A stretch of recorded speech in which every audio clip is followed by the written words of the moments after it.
Boa noite aos amigos, aos irmãos. Nos permita, Jesus, mais uma vez experimentarmos os encantos que provêm da sua paz, onde nós iniciamos agradecendo. Agradecemos a união das sociedades espíritas de São Vicente pelo trabalho que faz. Quando olhamos a sociedade a qual somos inseridos, percebemos que todos aqueles que já possuem um despertamento para a realidade espiritual desejam certamente dias melhores. E esses dias melhores têm na sua base a prática daquilo que propõe Jesus. Encontros desta natureza servem para despertar em nós aquilo que o Evangelho propõe e dessa forma é de suma importância para o mundo que desejamos construir. Agradeço a todos na presença do amigo Rodrigo. Agradeço também aos amigos todos que estão reunidos para este encontro, dando ênfase particular aos companheiros e irmãos que fiz na Baixada Santista, que a doutrina me deu e que nós cultuamos com renovada gratidão. Agradecemos aos espíritos amigos, proprietários de qualquer mérito que essa noite possa proporcionar. Ao casal que nos precedeu com a música, da mesma forma fiz a minha manifestação de gratidão. E por fim, pela importância que tem, destaco a presença da minha companheira pela cumplicidade caridosa que encontra-se no alicerce da minha vida e da causa a qual eu sirvo.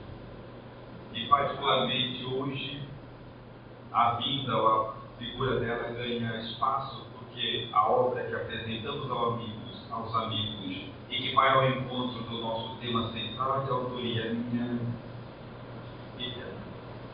Trabalhamos. O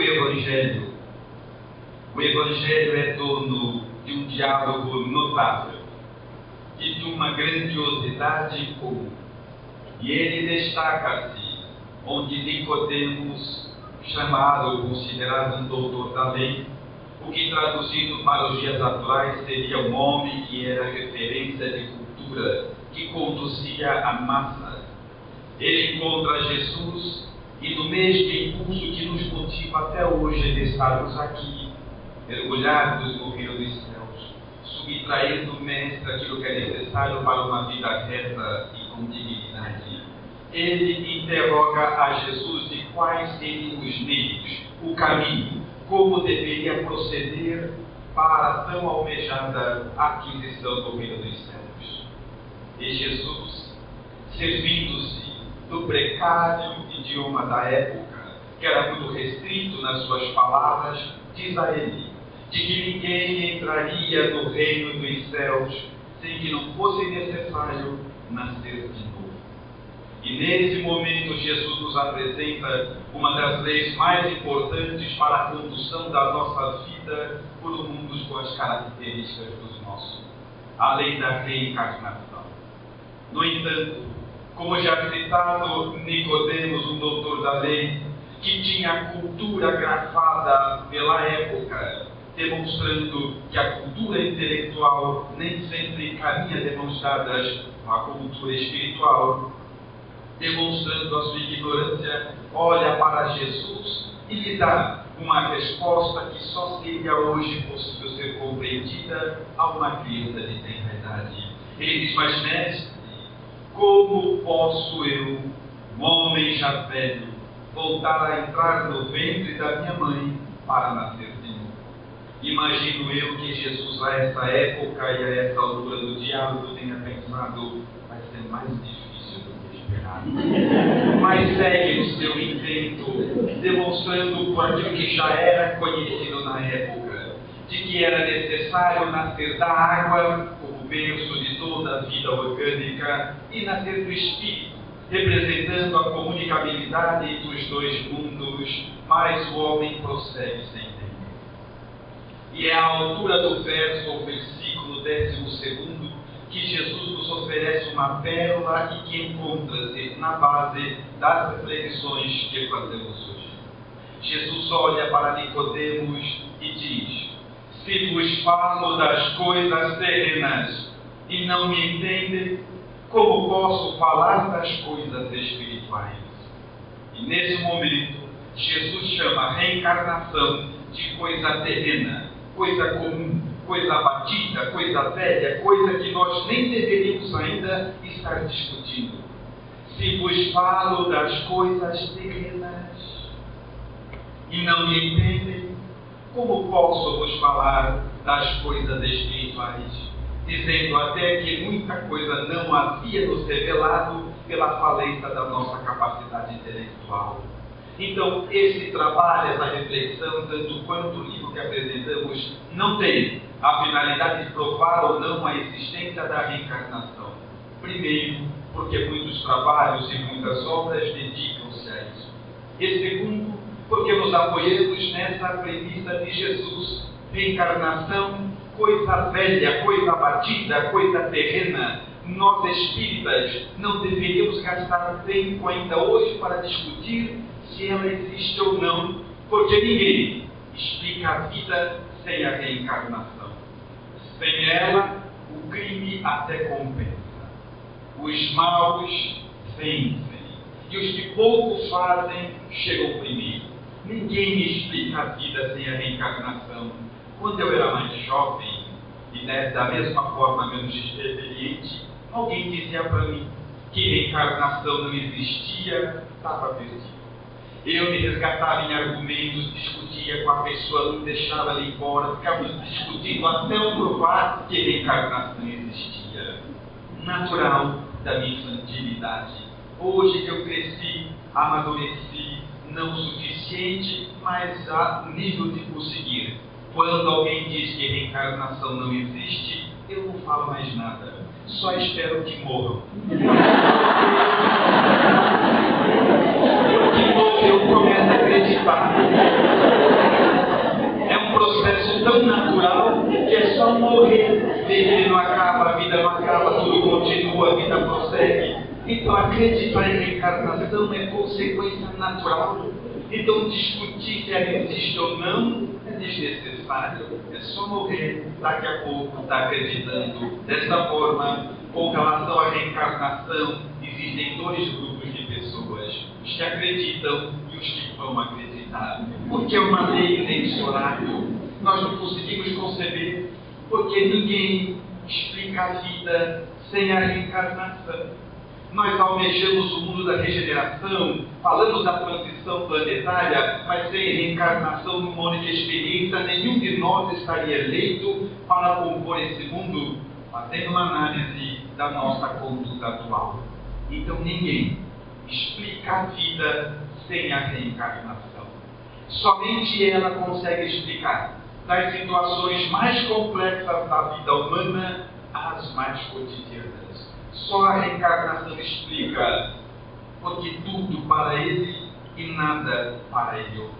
Só ela explica, porque o filho dele nasce na mais absoluta saúde e o dele é atormentado pelas mazelas. Porque ele nasce em berço de ouro e ela outra nas garras da miséria. Cultivando a ideia de que Deus é soberanamente justo e bom, não abrindo espaços para erros ou equívocos, só a reencarnação explica que aquele que está hoje em uma situação melhor ou pior está na situação proporcional àquela que se colocou ontem pelas próprias atitudes. E a isso se chama justiça. Então, a reencarnação deve, por nós, ser vista não mais como um elemento que necessita ou não ser provado. Porque quando alguém diz, Deus, mas a reencarnação a ciência não provou, é que você estudou pouco. Porque a internet está aí, acessível a todos. E existem incontáveis estudos de personalidades e cientistas não espíritas que defendem a reencarnação sob vertentes absolutamente variadas. As marcas de nascença, as experiências de quase morte. Nós temos inúmeros até experiências com as nossas digitais, sem nenhum vínculo com religiosidade, tampouco com a doutrina espírita. Estudiosos céticos que defendem a pluralidade das existências pelas mais variadas vertentes. Então, reencarnação deve ser para nós coisa batida, coisa velha, que nós não deveríamos ainda nos resgatar em discutir. Mas recorrendo a Allan Kardec, porque não existe doutrina espírita segura, encaminhados e divorciados de Allan Kardec, na questão 219 do Livro dos Espíritos, ele os indaga da seguinte forma: de onde vêm as faculdades extraordinárias que algumas crianças apresentam em tenra idade? Allan Kardec pergunta o óbvio, aquilo que vemos constantemente: crianças pequenas que tocam instrumentos, conhecem música, sabem de países, são portadoras de conhecimento que a vida atual não lhes poderia oferecer. Allan Kardec pergunta: de onde vêm as faculdades extraordinárias que algumas crianças possuem? E a resposta é pautada na mesma simplicidade posta por Jesus. Lembrança do passado. Queria que viesse de onde? Respondem os Espíritos. Tudo aquilo que sabemos hoje não aprendemos aqui, aprendemos ontem. Porque, na verdade, nós temos que partir do princípio de que a vida é uma continuidade. Quando falamos desta vida, a outra vida, são divisões técnicas. Para a doutrina espírita existe a vida. Ora lá, ora cá, mais a vida. Então, só a reencarnação explica. Desde as situações mais profundas do ser até o cotidiano. Porque se reencarnação, segundo Jesus, é coisa terrena, deve pautar as nossas reflexões no dia a dia. No dia a dia, no nosso cotidiano. A exemplo, estamos caminhando pela rua, pelo comércio de São Vicente. De repente você vê um casal, ela, uma jovem, portadora de uma beleza em comum. É praticamente uma musa, nós olhamos detalhadamente e não achamos problema nenhum. É praticamente uma escultura, dona de uma beleza postular, de mãos dadas com um homem feio, coitado, fracasso inútil. Olhamos para o casal, cutucamos quem está do lado e perguntamos assim: ele é rico?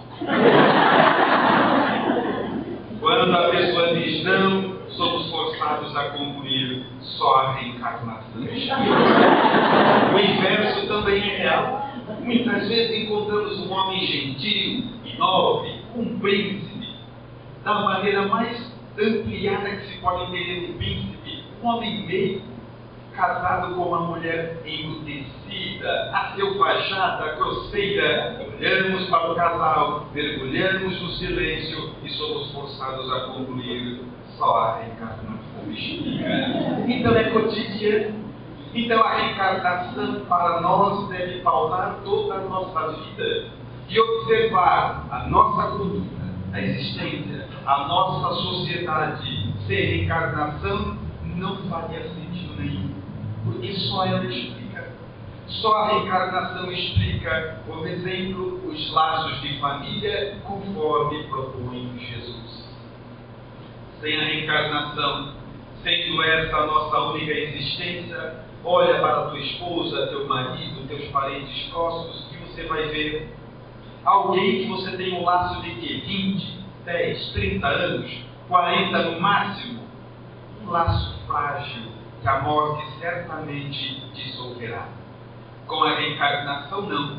Com a reencarnação, quando olhamos para o nosso marido, a nossa esposa, os nossos parentes próximos, vemos ali um espírito imortal que já nasceu e morreu conosco incontáveis vezes, construindo laços indestrutíveis em milênios de trabalho na edificação pessoal. Então só a reencarnação dá para a família a solidez proposta por Jesus. Somente a reencarnação pode fazer com que, olhando para aqueles que caminham conosco, sejam companheiros de evolução coletiva, na nascendo e morrendo, trocando de posições, trocando de variantes, mas incontavelmente nascendo e morrendo conosco. E isso dá à família uma solidez incontestável. Só a reencarnação explica a família conforme propõe Jesus. E ela que explica também a relação dos pais com seus filhos. Porque é natural que os pais tenham 1, 2, 3, 4 filhos. E é natural também que exista uma diferença de afinidade entre o pai e seus filhos. Embora eles, pais, mais particularmente as mães, jurem até sob tortura que amam todos os filhos em regime de igualdade. Mas não tem problema, é o tipo de delito que Deus perdoa. Mas na intimidade da nossa consciência, nós sabemos que com 3, 4 filhos, o pai ou a mãe tem uma maior proximidade, eu não disse maior amor, uma maior proximidade com esse ou com aquele filho, uma maior afinidade com esse do que com aquele filho. E sem a reencarnação, isso é um absurdo. Onde já se viu uma mãe ter preferência entre a sua prole? Com a reencarnação, tudo é automaticamente explicável. Porque aquele filho que tem maior proximidade com seus pais é aquele filho que já nasceu por várias vezes no mesmo seio familiar e construiu naturalmente essa afinidade. Aquele outro filho também amado com menor afinidade, é um novo espírito que passou a reencarnar recentemente naquele meio familiar, e isso coloca essas diferenças cruciais no campo da naturalidade. Só a reencarnação explica a família, conforme propõe os espíritos. E é ela que explica também os flagelos destruidores, tão atuais na nossa vida como nunca. Olhamos para o lado do país e as pessoas perdendo tudo pela falta da água. Em outro canto, perdem tudo pelo excesso dela. Aonde nada disso acontece, tsunami, ou se então furacão, ou se então terremoto, ou se então vulcão. E onde não tem nada disso, basta um córrego medíocre que, se ninguém explicar, ele enche e leva tudo de quem mora à volta. E só a reencarnação explica. Sendo Deus soberanamente justo, como explicar essa precisão de algumas pessoas, no meio de tantas outras, perderem absolutamente tudo? Só a reencarnação explica o patrimônio que cada um de nós traz e que carrega, nos agrupando para os resgates coletivos, para sofrer coletivamente os delitos que cometemos coletivamente, ou para sofrer juntos as respostas ou consequências dos delitos próximos ou similares a tantos outros companheiros. Mas para aprofundar a questão, já que existe uma complexidade na sua compreensão, retornemos ao Livro dos Espíritos, que contém a doutrina espírita segundo Allan Kardec. E na questão 737 desta obra, Allan Kardec nos faz uma proposta notável, perguntando aos espíritos: com que objetivo Deus envia os flagelos destruidores? E eu vou interromper a nossa reflexão para ver um adendo, sem a menor preocupação de ser repetitivo. Sempre que vamos estudar o Livro dos Espíritos, é forçoso aprendermos a estudar a pergunta, porque geralmente lemos a pergunta para estudar a resposta. Mas Allan Kardec é uma mente brilhante, o homem escolhido por Jesus para nos trazer doutrina espírita. E quem se detiver a analisar, a estudar a pergunta, a tentar encontrar quais eram os pensamentos do codificador, quais as intenções dele com aquela questão, já vai aprender o suficiente. E ele pergunta: com que objetivo Deus envia os flagelos destruidores? Primeiro, nos ensinando de que tudo que Deus faz tem objetivo.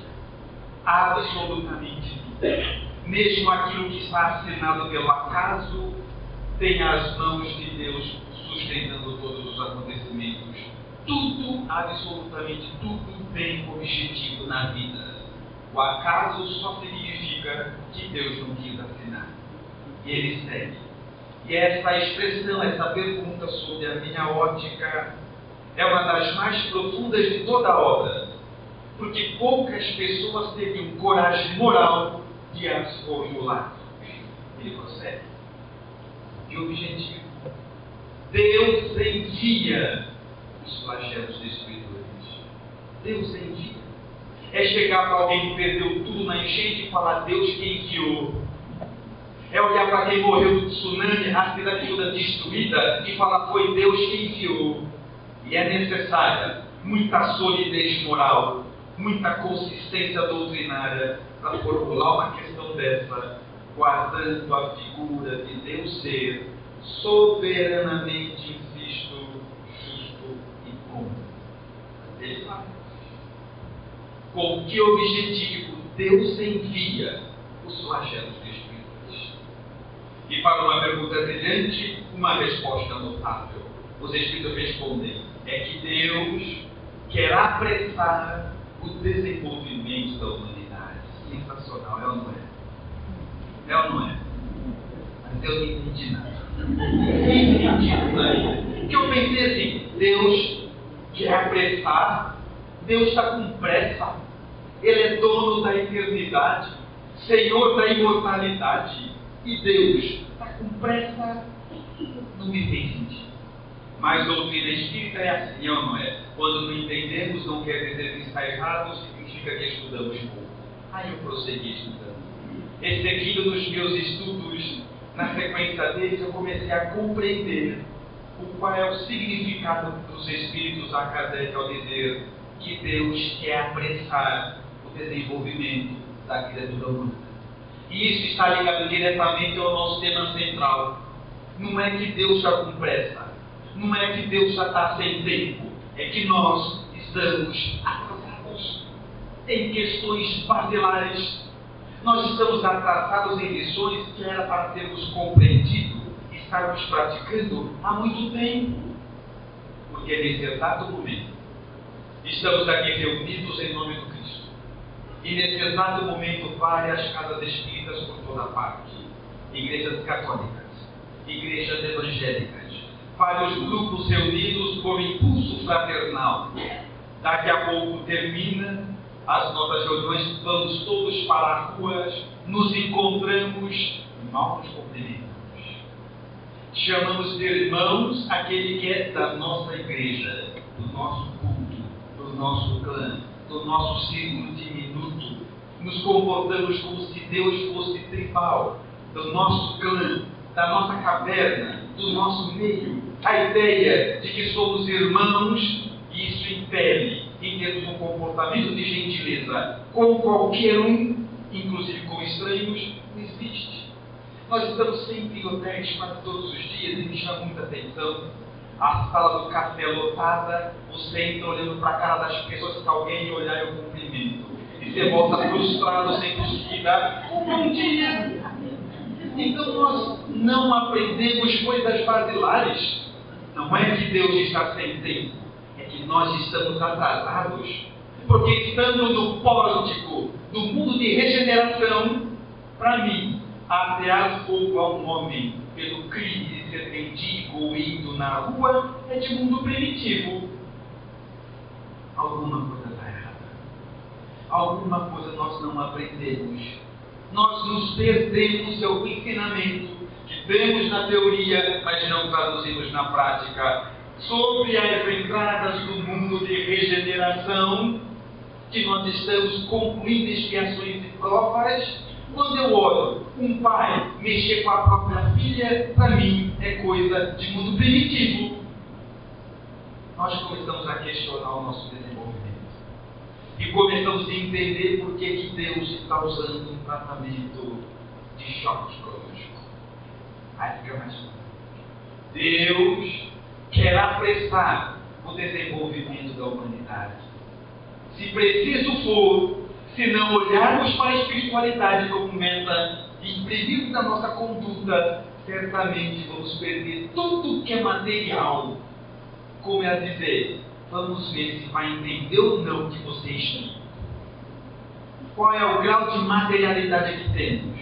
Porque se não entendermos a proposta dos Espíritos, nós estamos sem tempo. É os trabalhadores da última hora. Aí alguém olha com a cara de pó e diz assim, mas como tem reencarnação, se eu não aprender nessa, eu aprendo na outra. Espírita, você estudou pouco. Não vai ter outra. Porque o mundo está andando. Quem ali nessa começa lá atrás. É longa a fila. Não é assim. E conhecedores de que existem mundos de absoluta felicidade.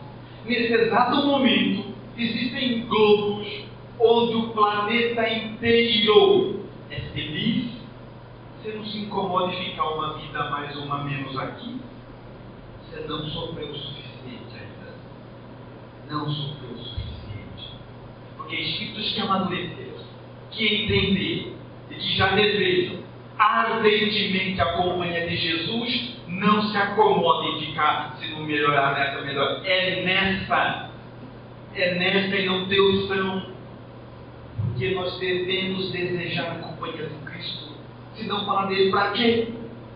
Mas é isso que tem nos mantido aqui. Falar demais, conduta de menos. Só a reencarnação explica os flagelos destruidores. E só ela que explica também uma coisa que eu acho muito interessante. Não sei se aqui tem área de risco. Tem ou não? Porque nas cidades maiores tem mais, nas cidades menores tem menos. Mas o que nos chama a atenção na área de risco é o seguinte. Quando chegamos nas grandes cidades, você vai entrando na cidade, você já vê aquele penhasco e uma casa lá na ponta, viu ou não? E eu começo a pensar, eu estou só de passagem, penso, vai dar errado. Vai dar errado. Aí, no dia e hora marcados, porque é sempre no mesmo período que vem a chuva, mesmo sempre no mesmo período que vem o vento, é sempre no mesmo período. Desaba, enterra a gente, todo mundo chora, está na televisão, eles ainda trabalham mediúnico, aquele negócio igual. O mais interessante vem agora. Seca a terra, enxuga a água, fica sólido de novo, você passa, adivinha que tem lá? Alguém diria, mas Roosevelt, é que ele não tem onde ir. Se não tem onde ir, não vá no pleno. Vai lá na ponta do barranco. Só a reencarnação explica que a consciência culpada coloca-se no lugar onde deve sofrer a expiação. Alguém diria, mas ele não sabia que ia dar errado? Ele envolvido? Não. Quem não está envolvido sabe. Mas ele não. Não é assim que acontece conosco, no nosso dia a dia?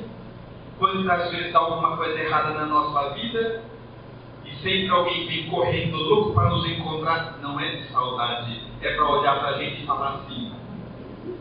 Já dizei? É a expressão mais inútil que existe, que agora já foi. Eu te falei que era errado.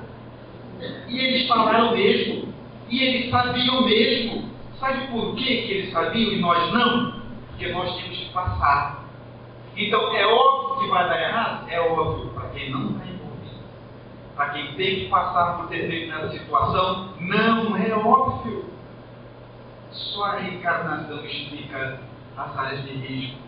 Não acontece com vocês? Liga a televisão, está lá, o Nordeste. Não chove há 10 anos. E você vê aquela gente sofrendo sem nada, esperando chover por 15 anos. Quem nunca pensou assim? Tem que não sair daí. Pensar ou não pensar? Por que não vai embora? Sabe por que eles não vão embora? Porque a consciência culpada se mantém no lugar onde deve sofrer a expiação. Ou acabou simples assim. Óbvio para quem? Para quem? Para quem tem que passar aquilo? Não, para eles não é óbvio. Os que vão se libertando vão indo embora, os demais permanecem onde devem sofrer a expiação. Aí vem a chuva, derruba tudo. E a prefeitura no exercício da sua função, vai lá e põe uma placa interessante. Área de risco, proibido construir. Já viram ou não? Muito bem. Passa um tempinho, na placa da prefeitura alguém já puxa o caipo e fala: opa, peguei o alicerce pronto. Já terminou o trabalho ali. E ele manda uma casa. É impressionante, não é? Nós ficamos olhando e não entendemos por que ele foi colocado num lugar como aquele. E só a reencarnação explica, onde cada um de nós é posto no local onde deve experimentar a expiação que nos compete para a reabilitação com a sociedade terrena ou com a própria consciência. Simples assim. Mas dá para piorar. Vocês já viram, passou na televisão esse tempo atrás, o vulcão entrou em erupção, acabou com uma cidade, fecharam os aeroportos de vários países. Viram ou não? Muito bem. Acompanhe o raciocínio espírita. O vulcão chegou primeiro. Pode acreditar. Quando o vulcão chegou, não tinha ninguém aqui. Deve ser uma porra, não. Não tinha nenhuma criatura humana. O vulcão, seguindo as diretrizes da natureza, trabalhando para Deus. O vulcão chegou, olhou e falou assim: agora chegou aqui. E o vulcão foi ali. Primeiro, com 4 bilhões de atrasos, chegou. Eu fico pensando, em que acidente mental o primeiro homem chegou no pé do vulcão e falou: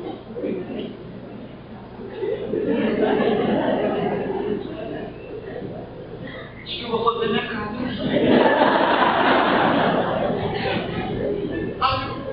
Eu, quando estava lá, já sabia que ia dar.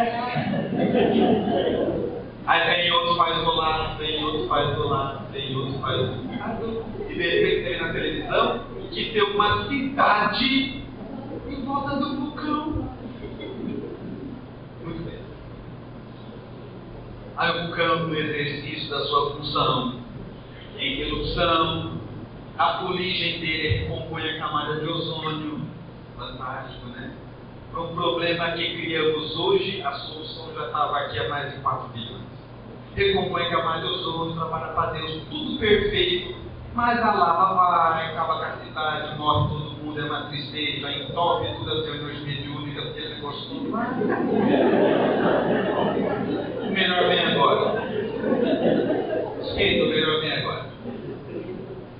Secou o magma, solidificou o chão. Alguém já vai lá e fala assim: vou fazer minha casa. E os que já são da segunda geração que sobreviveram têm a cara de pau de dizer: nasci aqui, vou morrer aqui. Só a reencarnação explica onde a consciência devedora coloca-se onde deve sofrer a expiação. Simples assim, quando acabou. Então nós não temos que questionar se existe ou não. O nosso trabalho é trabalho de casos, de contos, onde botam casos reais, onde cada um pode se identificar, porque é uma realidade inexorável, ninguém consegue mudar isso, porque é só ela, a reencarnação também, que explica os problemas pertinentes à miséria. A miséria. Fuga da miséria é algo complexo, humano. E nós viajamos muito no roteiro das palestras, uma coisa de muita atenção. Onde encontramos pelas estradas mendigos. Mendigos. Que tem um saco nas costas e dentro daquele saco todo o seu patrimônio. Tudo ele tem naquele saco. Saindo de um lugar qualquer, indo para lugar nenhum. Sem pressa, sem tempo, sem objetivo, sem destino. Às vezes a gente prepara o carro com a minha mentalidade de estudioso espírita para pensar: quem vai lá? Quem vai lá? O que fez desse espírito para que explique a necessidade de tamanha cirurgia moral de desmaterialização. que apegos ele tinha à matéria que foi necessário um trabalho dessa natureza, com essa gravidade, somente para o processo de desmaterialização. Quem vai lá? Aí minha consciência viaja e eu penso, será um senador da República? Deixa eu fazer um adendo para fazer jus à manifestação dos amigos. Eu creio de verdade que existam políticos honestos. Eu creio. Porque Jesus não nasceu ontem. Eu creio. A nossa parte, a nossa missão, a nossa função, mesmo como espíritas, é identificá-los e apoiá-los sem pedir nada em troca. Porque quando olhamos para a nossa cúpula apodrecida pela corrupção, sabe o que a gente fala? A corrupção deles está errada. Se somos espíritas, é a nossa corrupção. Porque tudo que está fora, Kardec ensina, vem de dentro. Eles estão lá porque nós somos um povo que troca voto por bujão de gás. Eles estão lá porque a gente troca voto por conta de água e força paga. Eles estão lá porque a gente é um povo que escolhe candidato, sabe como? Ele é bom para mim. Ele não é bom. Ele é bom para mim. Ele fez um favor.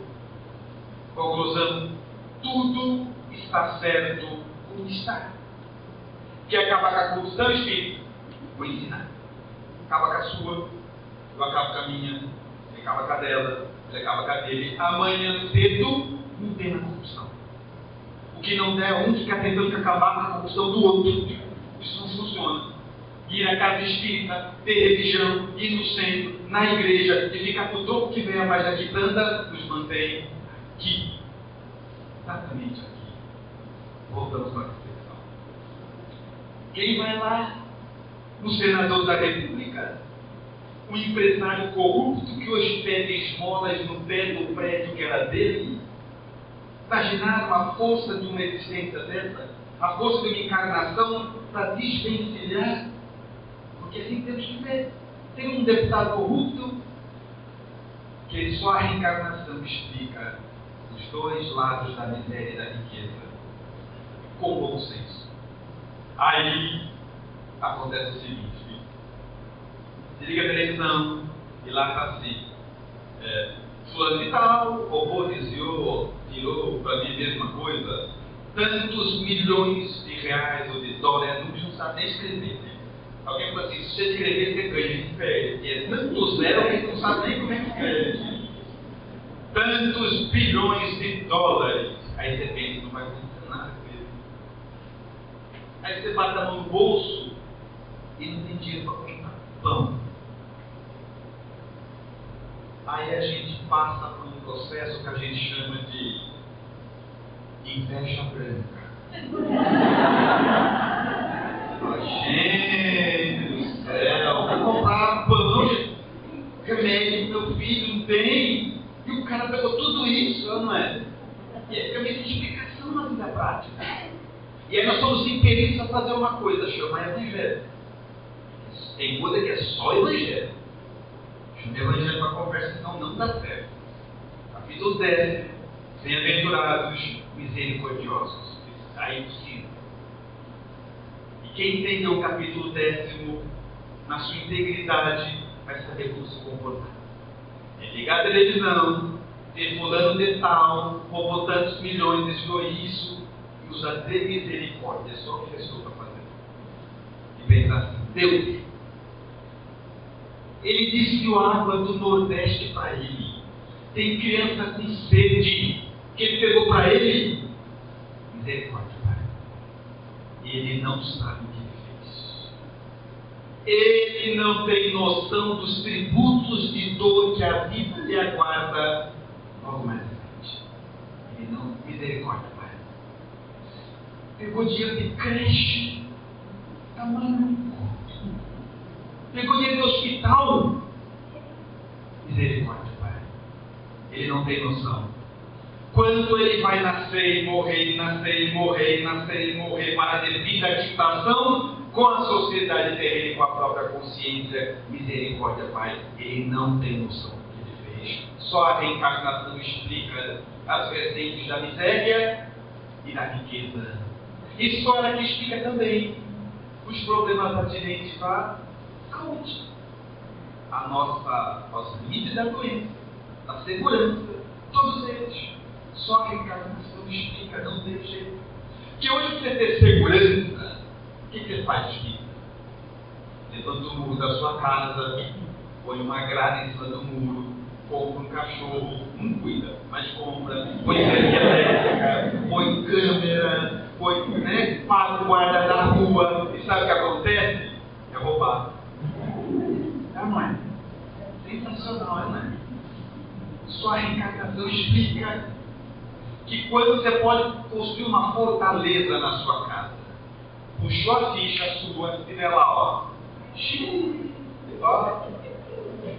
pegou o que era dos outros, está sendo roubado. Ó, subtraiu o que não lhe pertencia. Você está dentro de uma fortaleza, alguém entra, leva, desceu, pronto, acabou, simples assim. É castigo? Não. Educativo. É para aprender que perder dói. É para aprender que levar e ser roubado, lesado, é ruim. E a expiação não consiste nisso, em passarmos por aquilo que proporcionamos que o nosso próximo passasse. Pronto, acabou simples assim. Só ela explica. O exemplo mais interessante que eu vi de todos com relação a isso é quando roubaram a casa do apresentador de televisão Silvio Santos. Chegaram até ou não? Interessante. Eu vi e colhi dali 2 fatos interessantes para a nossa análise. Primeiro, lembramos que a casa do Silvio Santos, além de ter tudo isso de segurança, tem na volta toda uns homens armados que parece que eles guardam a roupa do flex. Desse tamanho assim, ó. E atenção para os 2 detalhes. Primeiro, o mesmo ladrão roubou a casa do Silvio Santos 2 vezes. 2. Segundo detalhe, quando a polícia pegou, eu vi ele, tem 1,20 m. Só a reencarnação explica. Só a reencarnação explica quando nós podemos nos proteger de tudo, mas se houver no nosso registro uma necessidade de um ajuste, ele vai te alcançar. Pronto, acabou, simples assim. É igual quando o indivíduo nasce por uma razão qualquer, vai morrer de avião. E por uma intuição ou inspiração que ele sente ou capta, ele fala, nunca vou andar de avião. O avião cai na casa dele. Isso não. Porque Deus é de uma criatividade. Não adianta. Você quer ter segurança, espírita? Retidão moral. Ficha limpa. Não lesou nada de ninguém, não tirou nada de ninguém. Esse está tranquilo. Esse está tranquilo. Mas enquanto houver o que dos dias da dona do passado, a justiça vai te alcançar, pronto, acabou simples assim. Prova disso as pessoas que têm muro baixo, nem tranca a porta, e quando tranca, toda a vizinhança inteira sabe onde fica a chave, ele passa para frente. E não acontece nada. Só a reencarnação explica as questões pertinentes, a violência, a segurança, só ela explica. Mas o mais interessante que eu achei esses dias, falando bem, fazia palestra aí em outro estado aqui próximo, e quando eu acabei, veio um rapaz aqui na frente, um senhor, e começou a fazer a oração de encerramento. Mas sabe aquelas orações que não acaba nunca? Meia hora de oração. Chegou uma hora, o povo já estava fazendo uma oração para ver se para. Não aguentava mais a oração. Aí chegou uma hora e falou assim: vamos orar agora pelas pessoas que morrem inocentemente por balas perdidas. Nós não. Lá fora você entende. O mundo eu entendo. Nós não. Morrer inocentemente. Vocês já não falaram um negócio assim? Falaram o que eu sei. Não cai uma folha da árvore sem que Deus diga. Falaram ou não falaram? Eu sei que eu sou mesmo. Por lá, acha que não cai uma folha da árvore sem que Deus queira. resposta é essa. Nós não. A palavra soberanamente justo e bom é algo. Porque se for concordar com isso, que morre gente errada sem querer, que não está devendo nada inocente, nós vamos ter que chegar à conclusão da seguinte situação. Deus gerou uma criatura e agora não tem capacidade de tomar conta dela. Os maus fazem o que querem. Nós não. Só a reencarnação explica que o nosso comportamento de violência de ontem nos encontra hoje. Pronto, acabou simples assim. É igual quando os nossos filhos saem de casa. Não dá para pedir para voltar cedo porque eles já saem tarde. Aí eles vão e a mãe começa assim: meu Deus, protege o meu bebê. Aqueles 45 anos, eles não são nada. Proteja a minha criança. Pode fazer, não tem problema nenhum.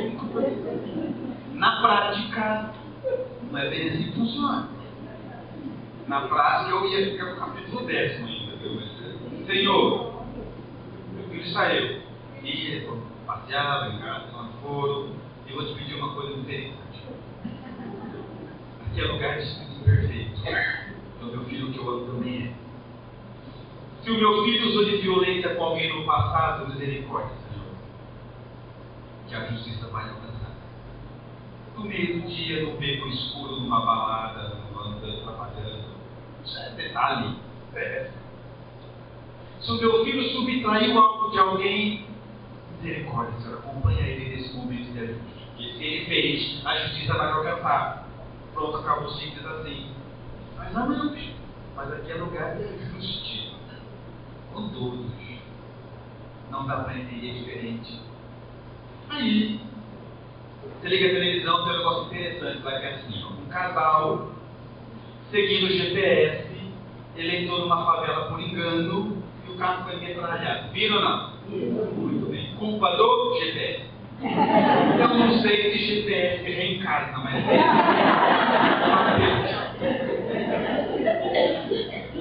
no mundo, lá fora, nós espíritas, não, nós não. Eu, correr errado, não. O GPS guiou para o local da expiação. Porque quantas pessoas entram em favela por engano todos os dias e saem? Nós entramos muitas vezes. Quando passamos por São Paulo, somos na mão do GPS, entramos em lugares que mal passa o carro. Os barracos à volta, eles vão tirando as crianças da frente, tem lugar que não dá para a curva. Isso aí, puxa. Pronto, acabou sempre assim. Todo o resto é detalhe. Todo o resto é detalhe. Então nós não podemos ter. Quando está certo, confiamos em Deus, Ele é bom. Quando está errado, não sei não, essa sociedade, não. Não, filha, por favor. Soberanamente. Existem pessoas que moram na favela a vida inteira, não acontece nada. É que a mídia expõe os casos trágicos que a gente gosta. Só a reencarnação explica. A jovem sai à noite para uma festa, com uma saia tão curta, mas tão curta, que por baixo das barras da saia se enxerga um bico. E não acontece nada.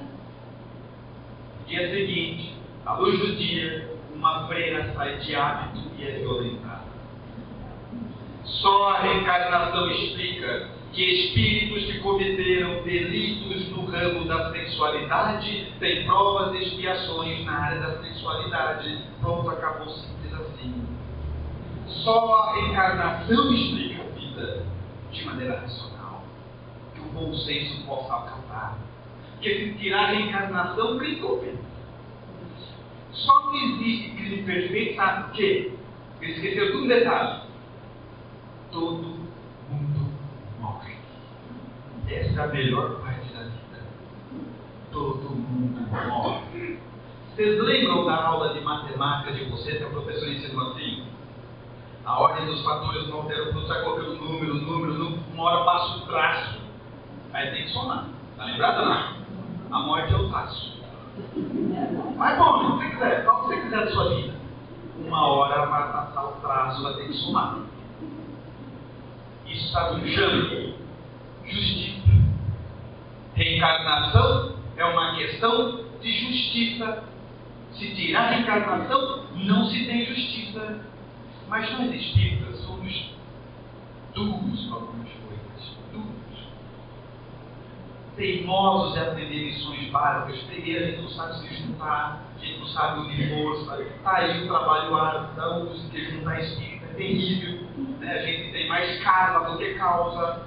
Né? E uma coisa difícil que nós temos também para aprender é de usar aquilo que a doutrina nos ensina para olhar para frente. Porque nós negligenciamos a mensagem. A gente aprende sobre reencarnação e ao invés de olhar para frente, o que a gente faz? Olha para trás. O que eu fui? O que eu era? O que eu fiz? O que eu... Sempre assim, né? Em vez de olhar para frente, olhar para trás. Teimosos para aprender. Allan Kardec, questão 220, mesma obra já citada, ele dá mais uma pérola no que tange a reencarnação prática. Ele diz assim: pode um homem reencarnar não tendo acesso à sua faculdade intelectual? Não é que ele perde nada. O que ele aprendeu, o que o espírito aprendeu é dele. Ele pode reencarnar sem ter acesso? Ele pode? Sim. Explicação? Fácil. Temos um amigo aqui na frente, vamos supor que o amigo reencarnou como médico, depois engenheiro, depois juiz, depois médico, engenheiro, só profissão de alta hierarquia de cultura. Mas está agora na necessidade dele passar por uma experiência brutal. Serviço braçal, que tem lições que só o serviço braçal ensina. Ele tem que nascer agora gari, pedreiro, qualquer coisa de serviço braçal. Se ele nascer com a intelectualidade de juiz, de neurocirurgião, de médico, ele vai ser gari ou pedreiro. Não. Ele não perde, mas nasce sem acesso. Isso é fantástico. Sabe por quê, Chico? Sabe o que isso nos ensina? Sabe aquela senhorinha que serve café na empresa que você trabalha e ninguém nem cumprimenta ela, ela é quase invisível? Pode ser um espírito adiantado na experiência de simplicidade. Sabe o cara que pegou lixo na sua rua? Você nunca cumprimentou ele? Sabe ou não? Pode ser um espírito adiantado numa experiência braçal, para lições particulares, igual para capozinhos assim. Só a reencarnação explica o fato de sermos irmãos. E quem olha a casca para avaliar as pessoas vai errar para sempre. Então o espírito, ao invés de olhar para trás, aprendeu que a reencarnação existe, muito bem, olha para frente. Se estamos hoje passando o que fizemos ontem, ao mesmo tempo, pelo que falamos, pelo que pensamos e pelo que fazemos hoje, agora, pelo nosso pensamento, pela nossa conduta, estamos construindo a nossa próxima vida. Não é sensacional? Isso é justiça. Sabe como vai ser a sua próxima vida? Do jeito que você quiser. Isso não é. Vou dar um exemplo. Na sua próxima vida espírita, você quer ter saúde, sim ou não? Sim. Cuida desse corpo hoje. Cuida da máquina hoje. Quando nasce, recebe uma máquina em perfeitas condições, simples assim.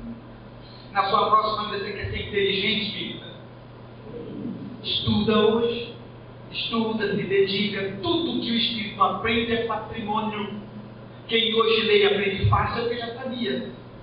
Simples assim. Você quer ter dinheiro na próxima vida, espírita? Pouca gente quer. Pessoal, sem constrangimento, Senhor, eu fico com a parte que eles ficaram calados.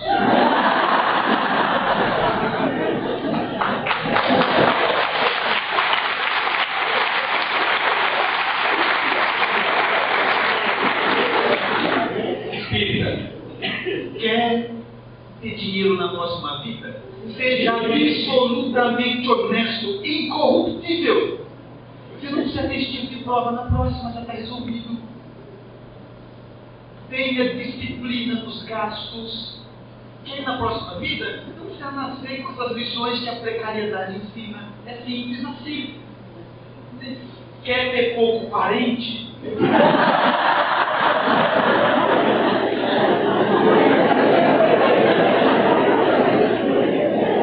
Não faça inimigos, porque eles voltam. Voltam, todos eles voltam. Isso é simples assim. Posso entender de maneira que nós possamos caminhar confiantes na vida, passando por amarguras, construindo a nossa transição planetária e entrando, estando eleitos pela autoconduta, pelo próprio comportamento, ao mundo de regeneração e pela oportunidade de termos acesso a uma informação dessa natureza. Nós elevamos o pensamento a Jesus em profunda gratidão, dizendo: Senhor, inundas-me no esplendor da tua luz, e contudo cego não te vejo. Falas-me na eloquência do teu verbo, e no entanto surdo não te ouço. Abrasas-me na ardência do teu amor, e no entanto insensível não te sinto.